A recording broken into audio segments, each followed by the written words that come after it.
Ce mois d'avril, nous commémorons les 200 ans de l'ordonnance prise par le roi français Charles X pour imposer à Haïti le paiement d'une forte somme, soit 150 millions de francs or. Aujourd'hui, Haïti réclame restitution et réparation de cette rançon qui a contribué et contribue encore à son mal développement. Face à cette demande qui tend aujourd'hui à prendre une ampleur nationale, à la limite mondiale, l'actuel président français Emmanuel Macron s'est contenté d'annoncer la mise en place d'une commission mixte franco-haïtienne sur la dette. Aujourd'hui à Agora, on en parle avec un accent particulier sur le droit international. On questionne la légalité de la dette de l'indépendance de 1825, parce qu'il est question de réparation et de restitution, comme je vous l'ai dit. Et pour répondre à cette question, la légalité de la dette de l'indépendance, nous avons l'honneur de recevoir en distanciel Moïse Jean, qui est avec nous. Il est en France. Moïse Jean, bonjour et bienvenue sur Agora. Merci Georges. Moi content pour participer dans l'émission aujourd'hui parce que c'est un sujet que me gagne à cœur parce que c'est une question je pense qui est très important pour tout Haïtien que Rwanda pays que Rwanda parce que là il s'agit des intérêts nationaux. Mais il y a une raison qui fait me intéressé pour m'intervenir sur ce sujet, c'est parce que, en tant que juriste, moi, je me rends compte que l'apport du droit est vraiment négligé dans toute initiative que l'autorité apprend, dans tout discours qui a fait, dans toute initiative qui apprend pour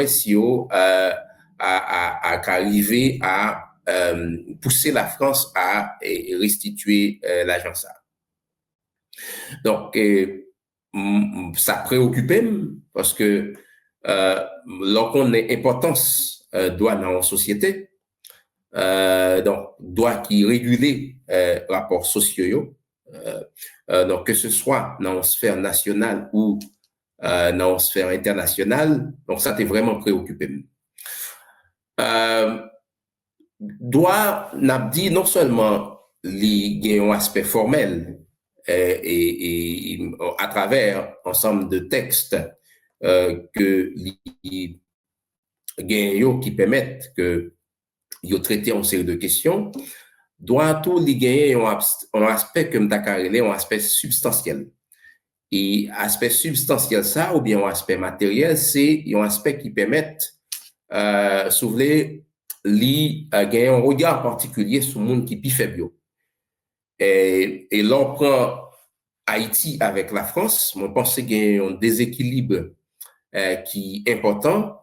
Moi pense que Haïti t'a dû prendre droit comme un boussole, donc il t'a dû utiliser droit comme on a dit même un cheval de bataille dans revendication ça que vous gagnez par rapport à pays ça. M'a rentré dans le sujet. Donc, le sujet, c'est la légalité de la dette de 1825.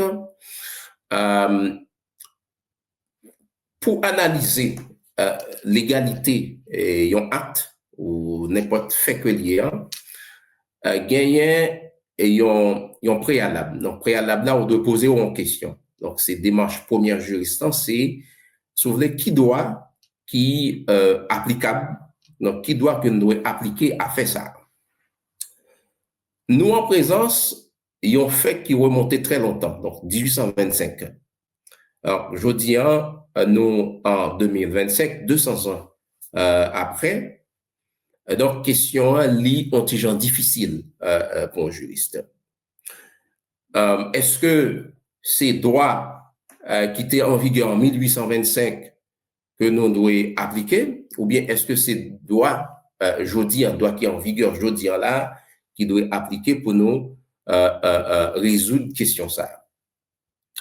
Alors, question ça, il tranché par le droit international parce que il y a une sentence arbitrale qui a été rendue en 1928 dans l'affaire de l'île Palmas. Côté habitant,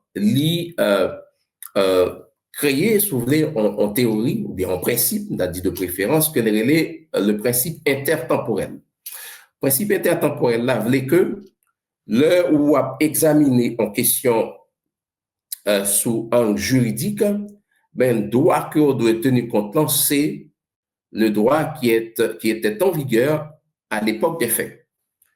Donc, ça veut dire que pour le cas d'espèce, cas qui concerne aujourd'hui là, l'indemnité de 1825, nous devons regarder qui doit quitter en vigueur en 1825.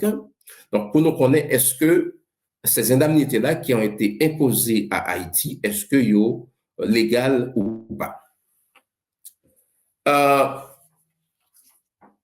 Si nous regardons en 1825, donc, droit qui était en vigueur là, ça aurait le droit international classique.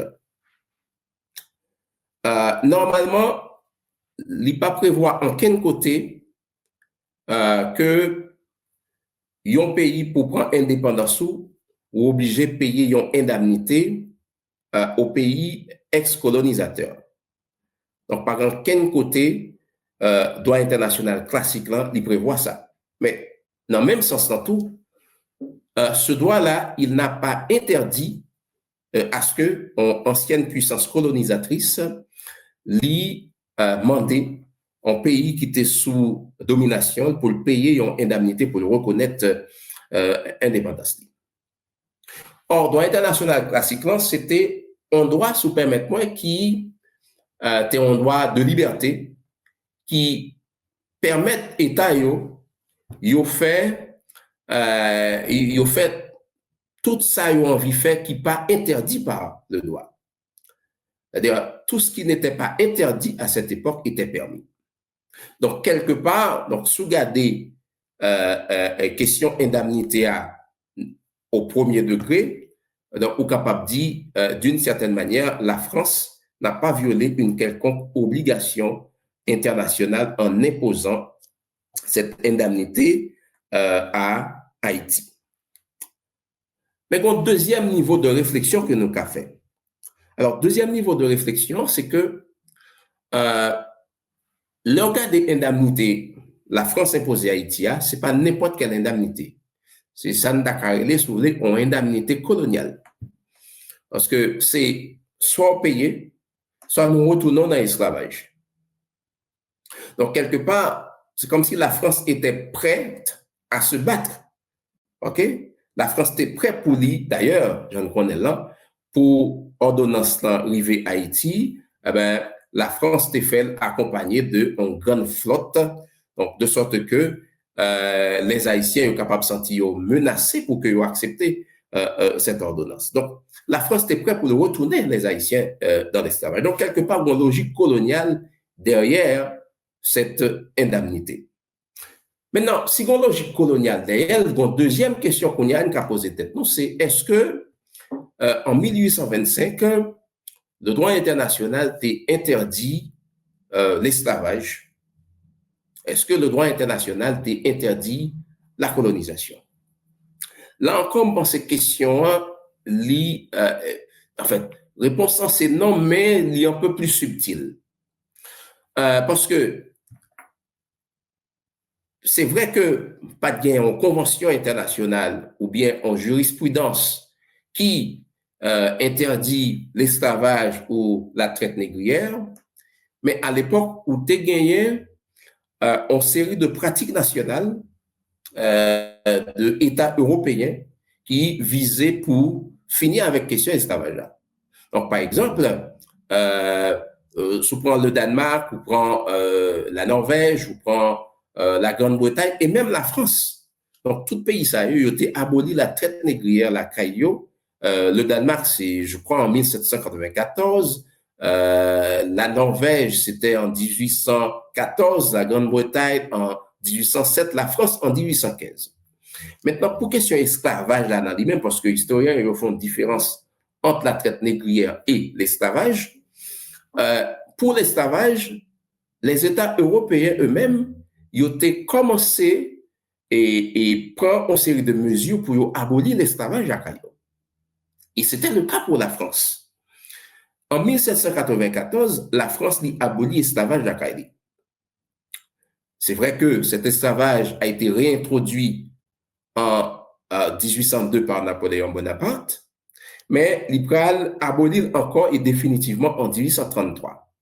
Donc maintenant, fait qui est intéressant là, les indemnités, ils datent de 1825, donc les situés dans Fouchette ça. Donc on y a, c'est là, est-ce que côté situé là, on a considéré que l'esclavage a été interdit par les lois françaises, donc on devient difficile, surtout si on considérait rien que les indemnités de 1825. Par contre, si on remonte en petit classe plus loin, dans l'autre négociation qui t'a pas faite entre la France et les autorités haïtiennes en 1838, pour yo revenu, pour yo renégocier question porter le montant qui était de 150 millions à 90 millions.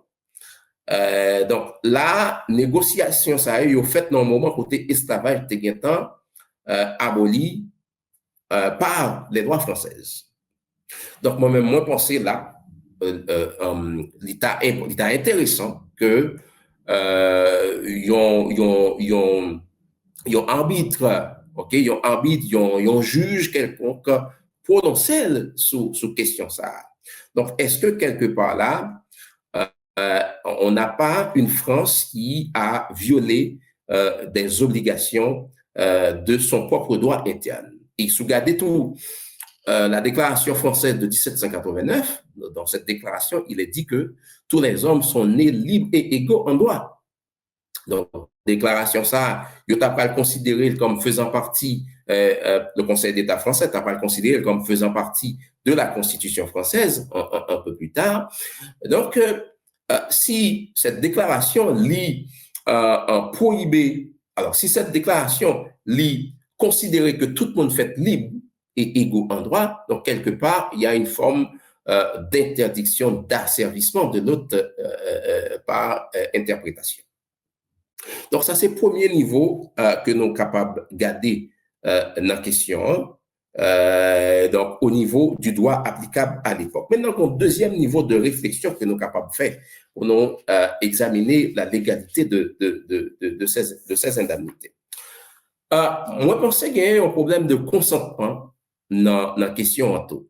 Parce que, comme je l'ai dit tout à l'heure, comme on le dit, on le sait d'ailleurs, et la France, elle a imposé à Haïti des indemnités. Donc, il n'y avait pas de négociation, en fait, entre de négociations possibles. Évidemment, il y avait d'autres négociations en amont que nous disent les historiens, mais le regarder ensemble de moyens militaires, la France venait avec eux pour forcer les Haïtiens à accepter cette ordonnance. D'ailleurs, le terme c'est ordonnance. Ordonnance, ça veut dire que c'est un texte interne. D'accord? C'est un instrument juridique interne propre à la France que ils ont forcé un État souverain à accepter. Donc, quelque part, là, vous avez une violation de la souveraineté d'Haïti. Donc, par quel côté, dans le droit international, il prévoit que l'autre État ou bien une organisation internationale capable d'imposer à un pays et de obligations sans que le pays ça lui-même n'ait pas accepté. Donc, quelque part, je pense qu'il y a un vice de consentement dans l'opération ça qui était menée en 1825. Donc, les Haïtiens, ils ont accepté cette ordonnance sous la menace, la contrainte. Et donc, peut-être que si la France n'était pas venue avec cette imposante flotte militaire, peut-être que les Haïtiens, ils n'allaient pas accepter. Et je dis là, si c'est sous base du droit international contemporain qu'on a examiné ça, donc il est très clair que il y a un vice de consentement, donc parce que l'article 52 de la Convention de Vienne n'est pas capable d'y violer, donc parce que la France n'a pas suivi la procédure qu'elle devait suivre, à savoir obtenir le consentement libre des Haïtiens. Bon, troisième argument que nous sommes capables de venir avec pour nous examiner l'égalité, indemnité 1825. Troisième argument, c'est ça n'est pas capable de l'enrichissement sans cause.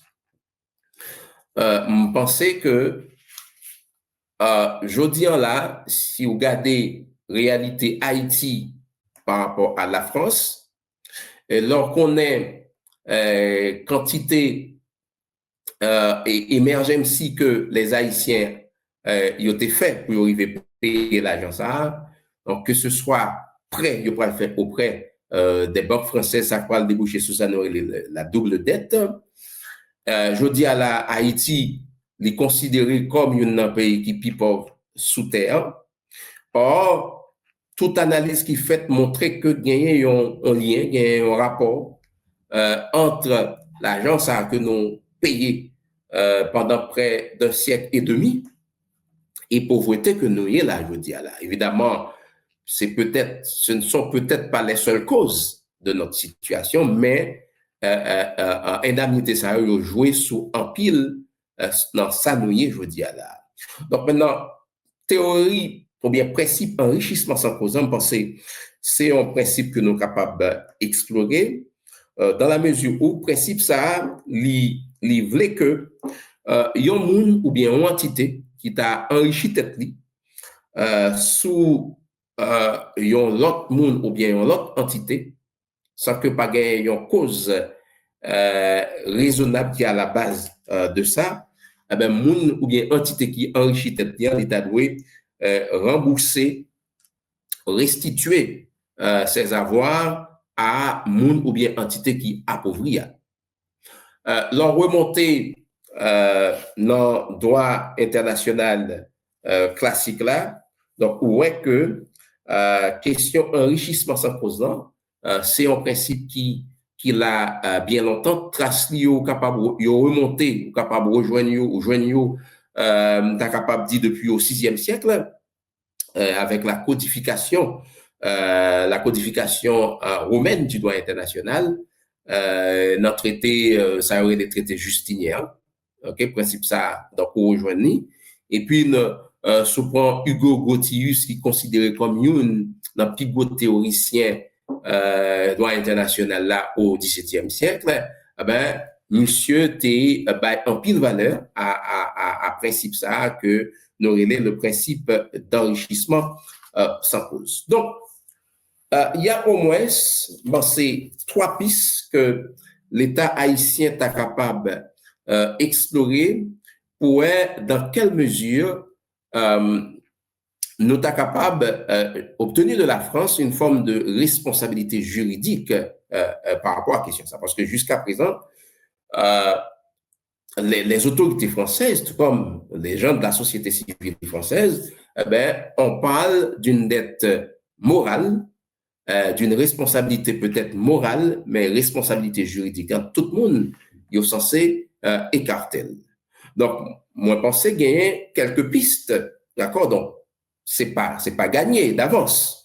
Donc, parce que donc juriste est capable toujours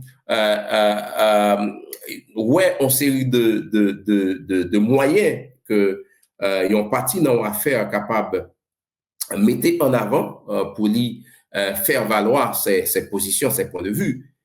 Mais au final, c'est le juge qui va décider. Mais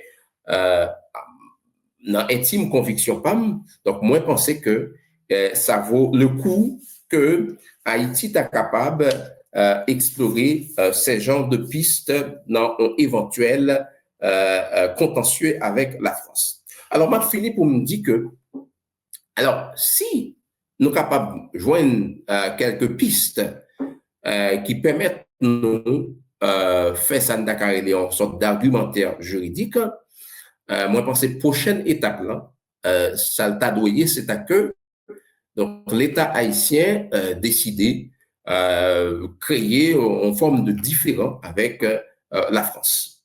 Parce que jusqu'à présent, tout ça, c'est des revendications, des discours de la part de la société civile ou de conseillers présidentiels. Jean-Bertrand Aristide qui l'a fait aussi en 2003. Mais nous pouvons passer dans l'autre étape là. L'autre étape là qui c'est, à mon sens, donc décider d'engager vraiment des négociations avec la France. Et tant que nous pas fait, nous pas pensé la France a choisi bon nous avantage assuré. Parce que les plus temps était la France pour perdre du temps. Et d'ailleurs, cette commission là que le président de la République de ses voeux, il appelle à la création, donc nous sommes capables de considérer dans la logique ça, donc faire passer. Donc, les Haïtiens, moi, je pense qu'ils sont intelligents, d'accord? Intelligents dans le sens, moi, je pense que c'est temps pour que nous quittions l'étape ça, qui c'est les revendications, parce que depuis 2003, nous avons parlé de questions, hein, et je dis, je pense que tout Haïtien au courant de questions ça, et les Haïtiens, ils d'accord, ils derrière dirigeants, donc pour que le dossier aille plus loin. Donc, dans ce sens, je pense que le gouvernement haïtien a besoin de poursuivre cette discussion un peu plus loin en créant un différend international avec la France. Donc, s'il faut créer un différend, la question maintenant, ce sera le règlement de ce différend. Comment règlement ça, comment différent ça va régler? Donc, d'abord, alors pour tout le monde qui fait sciences politiques, relations internationales, droit international, donc on connaît. Donc, dès que l'on différent entre deux États, ben règlement est capable fait de plusieurs façons. Donc, première façon, donc il est capable un règlement à l'amiable, c'est-à-dire Haïti capable d'engager de discussions directes avec les autorités françaises. Et si jamais il n'est pas possible donc pour ta une discussion directe ça, donc il est capable de solliciter, capable de dire l'aide d'un médiateur international qui est capable de jouer le rôle de bons offices. Et si finalement, première étape, ça n'a pas marché, donc finalement, on pensait le gouvernement haïtien capable d'envisager, donc, poser question devant un tribunal international. Donc maintenant, alors là, notre question, c'est peut-être la question de la compétence. Donc, c'est quelle juridiction et comment cette juridiction va établir sa compétence. Évidemment, juridiction n'est pas plus autre que la Cour internationale de justice. Maintenant, question compétence, c'est peut-être là problème dans le cas posé, parce que la France ne peut pas reconnaître la compétence obligatoire de la Cour internationale de justice, mais comme nous connaissons, reconnaissance obligatoire là, c'est pas seul mécanisme qui existait qui permettent un pays si vous voulez juger devant la Cour internationale, donc il y a d'autres moyens. Et comme la France c'est un pays qui se dit un État de droit, qui fait la promotion de l'État de droit, des droits de l'homme, donc nous pensons que on pensait le cas de bon ton que la France acceptait que question ça l'État porté devant un tribunal international qui est capable prononcer sur une responsabilité éventuelle de la France par rapport à ces indemnités, ce qui pourrait engendrer par voie de conséquence justement des actions en matière de réparation et en matière de restitution. Donc voilà, je vous remercie et on pourra continuer et élargir davantage le propos à partir de vos questions. Merci.